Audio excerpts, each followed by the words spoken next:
Thank you. What a pleasure to come talk to a group of conservationists. I really like it because, you know, I'm an agronomist and usually not too welcome in the room sometimes. And really I hope that gap closes, and that's kind of my intent to do that. And Every Acre Counts is a way to do that, and hopefully you'll learn that as I speak a little bit today.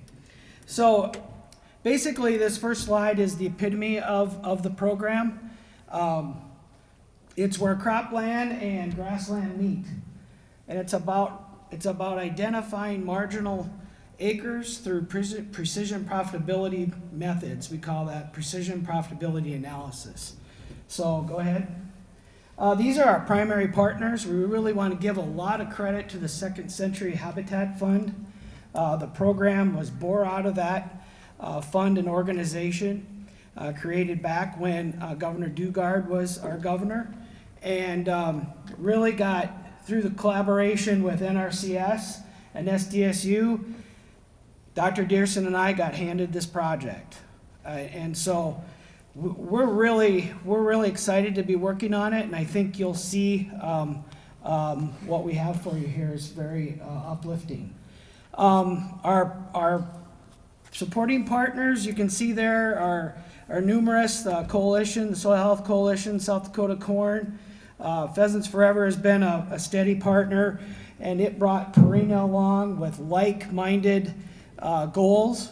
And of course we have ducks and South Dakota GFNP, but I think the big one on the slide is AgTegra, a huge cooperative that we've been working with, and they clearly supported our efforts and helped us get more access to more growers. Next slide. Of course, you know me, but Dr. Dearson's on campus there. He and I really enjoy working together on the project, and have just learned a lot from producers and the data that we've been able to work with. Next slide. So we have some lofty goals and outcomes, but if you forward one more time, the summary of the first one is precision profitability analysis identifies marginal field areas. That's basically what it's all about. And a summary of the outcomes is removing this marginal land from crop production increases profitability. So basically we're trying to go after that 60% that was mentioned earlier, right? We're trying to encourage or entice industrial farms that have a lot of data to use that data towards conservation. And so that's what precision profitability is all about. So I'd like to talk quickly about some examples of marginal lands in South Dakota. The salty soils were mentioned earlier. That's the big one. How that came about, how these soils came about, and why we're having that problem is a whole another presentation. We won't talk about that, but I'm sure you've all recognized that as driving through Jim River Valley, mostly seeing those salty soils. The next example is our marginal wetlands. A lot of our larger farms that focus on cropland, you know what they want to do with these, right? But there are some wetlands existing that option of putting a pipe in the ground just doesn't work. And we like to convince them that putting it towards conservation is a better approach. And so marginal wetlands are a target as well. The next example is eroded hillsides. And I purposely took this picture of a draw or a waterway that once was a waterway, and it was removed, okay? And you see that draw is full of lighter material. That lighter material is eroding off the hillsides around that draw. So that's the focus, is those hillsides. In some of our hillier counties in South Dakota, these hillsides have lost their topsoil, and now the subsoil is eroding, and it's impacting the draw or the waterway where the good soils originally were. And we see that evidence a lot. There's my soil health lecture a little bit for the day. But that's the hard one. This is the hard one because a lot of these acres are in the counties with our highest land values. And they think of those land values as a sacred cow, and we got to keep producing crops on them. So this is basically really, if we can entice a few farms in, to show them that these eroded areas, aren't in their best interest to farm, that would be really great. So that's kind of a personal goal of mine. Next slide. Of course, we know to fix these salty soils, perennials work, grass works. And in the early days of Every Acre Counts, there was a kind of a word going around that, that's that grass program. That's that grass program. And I think I'm in a room that's a positive thing, right? You want it to be called the grass program. But in the cropland arena, that's kind of a negative. Why would you want to grow grass? And the reasons to grow crops are strong today, and you heard about that from Mr. Perlman talking about that. But we can fix them with these perennials in the landscape. So how we do this is we connect the data to our program, which is Field Analytics. We're not endorsing that, but it does a great job of layering the data and coming up with a normalized yield map.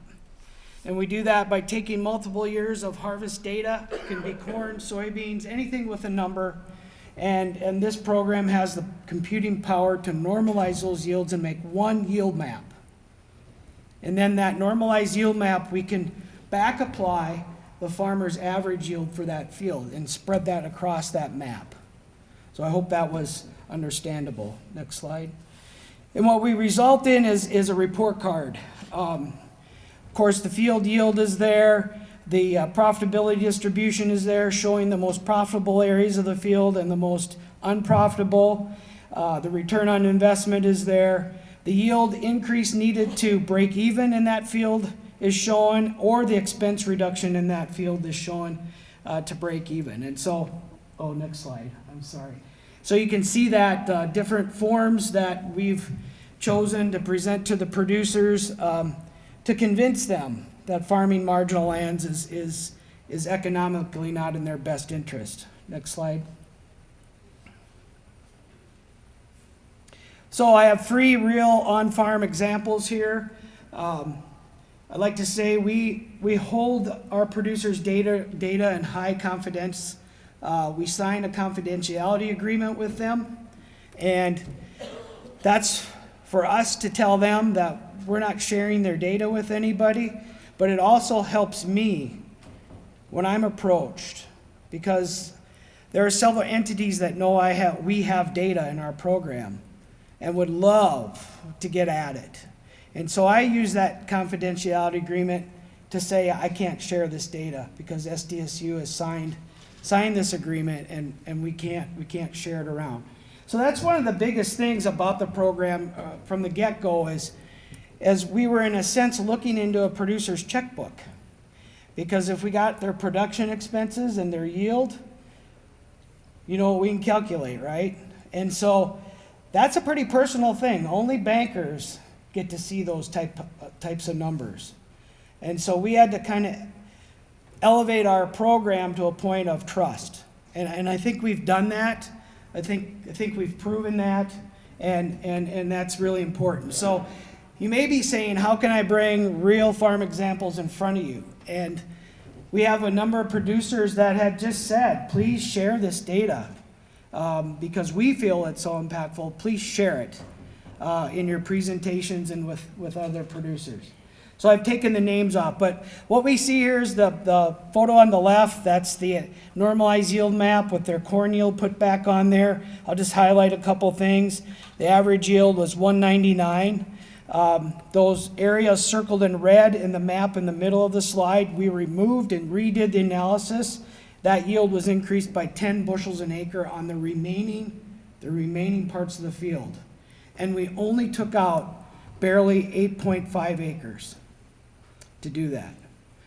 Now maybe you're thinking a little bit, if you're thinking about crop insurance and some of those things, the more and more a producer removes their marginal acres from their bottom line, the higher and the higher and the higher their support will get from crop insurance. So when they do have a disaster, right? It's going to be a higher level of protection. And that's really important. A lot of people aren't thinking about that. Next slide, please. The second example is a half section of ground, real salty soil. On the left, you can see the profitability map. Where the orange and the yellow is the unprofitable areas, kind of in a streak, top, middle to bottom left, and then across the bottom. And then the map in the middle there of the slide is what the producer chose to take out. This is a working lands program. It's intended to empower the producer to make the decisions going forward. We don't tell them where to draw the lines. They self-discover that and decide where they want to draw the lines. Maybe they draw them wrong. We don't care. They'll learn that eventually going along. And we have a lot of producers that did this practice even before Every Acre Counts was even thought about. And we've found them across South Dakota. They've even started working with us. But they learned that, gee, I put in some CRP here and I should have went out 100 feet. And so they put in another strip. And that's kind of what we need. We need producers self-discovering this issue because it's really about a paradigm shift. I'm from eastern South Dakota, almost in Minnesota, and they plant corn 15 inches away from the property line. Okay? And so this mentality of farming every square inch of their property is ingrained. Very strong. And so that's a paradigm, okay, that's been developed over a number of generations. And so that's what we're fighting. And so we have to overcome that, and we have to shift the paradigm to one that is a highest and best use. Not all land is created equal. Not all soils are the same. In some regards, that's why we have the salty soil issue in the center part of the state. But that's another topic, and I'll get back focused here. So they took out 136 acres of this 320. They increased their corn yield on the good acres by 16. You can see there on the far right table, their ROI increased 23%, and their break-even price on the bushels they produced went up 26 cents. Just like a market increase, 26 cents higher. So that's very impressive. Now the last example, please, is kind of our shining star.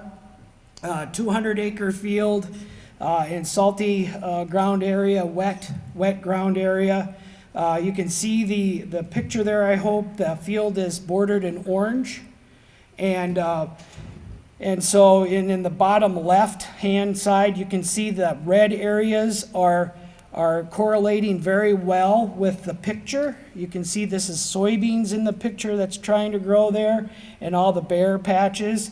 And you can see those red areas correlate very well. Next slide, please. So what the producer decided to do is to remove that whole area that now you see in green on the picture. And they're going to farm the area bordered in orange. So they took out a majority of the field and put in a conservation program. This farm readily admits that the last 20-year period, they made a lot of wrong decisions. They followed a lot of wrong market signals. And they are on the fast track, I'm not kidding, to turn that around because they see that. Next picture, please. So this is a summary of the economic improvement there. They took out 100 acres. The yield on the remaining acres increased almost 30 bushels an acre. ROI improved by 21%. And their profit per acre went up to $123, where it was a negative situation.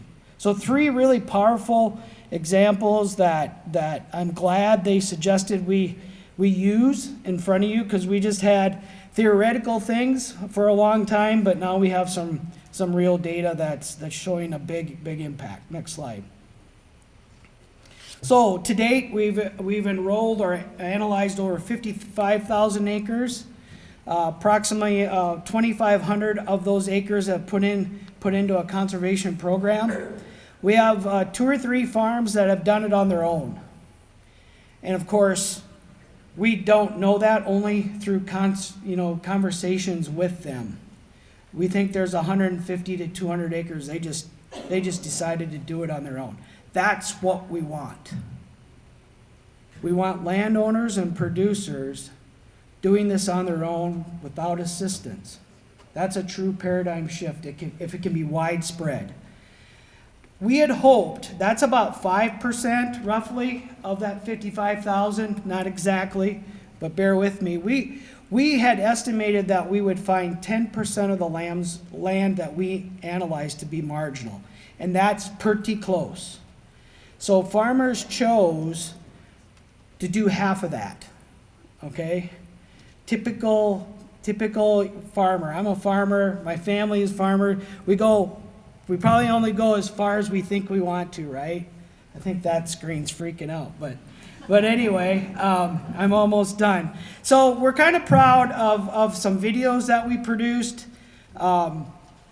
We've got 9 videos there up on our webpage. There's a QR code there you can quickly scan if you'd like that to go see those videos. But if you don't, just search SDSU Every Acre Counts. You should go right there and see those. I think they're very impactful. They're producers telling their story and telling you about how Every Acre Counts has influenced their farm and other things, which is really good. Next slide, please. So we've got some new funding. We're happy to announce that we received an RCPP and just some highlights of what we think that program is. It isn't fully done yet, but I think it's to a point where I can talk about it. We're advocating to pay average CRP rates for these marginal acres for 5 years. Pay for seed and seeding. It's working lands, graze it, harvest after designated nesting seasons. And then we'd also like to add that we want to pay for a cover crop in the remainder of that field at some point in that five years to help them entice them into something new to think about. Remember, we're probably working with the 60% most of the time, and so there's another little thing there to nudge them in the right direction. So last slide, please. In summary, I really think, I started talking about me being an agronomist in a conservation room, and I really think this type of program can bring consensus among all of our groups. It's what we want.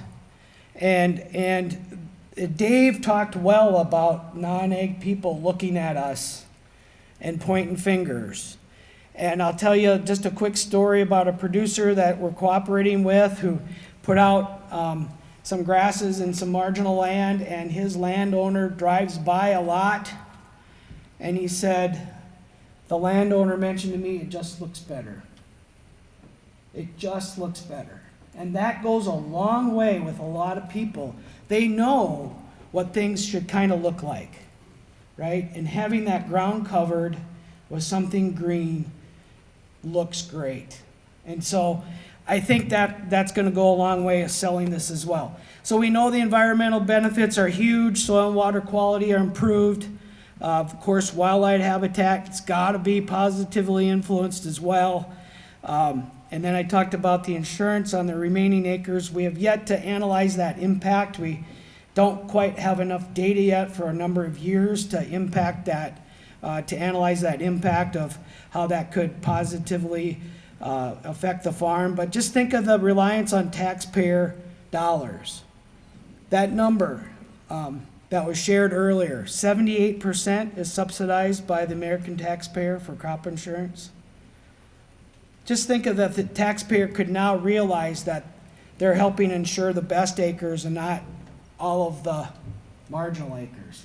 That's a big deal. I recently spoke to a group, Sodaro, and a number of those folks participating in that are bankers. So I challenged them. Would you feel good about not having to lend money to producers to produce a crop on land they knew that wasn't going to fail? That's a big challenge. And so, again, this is the paradigm shift we're looking for.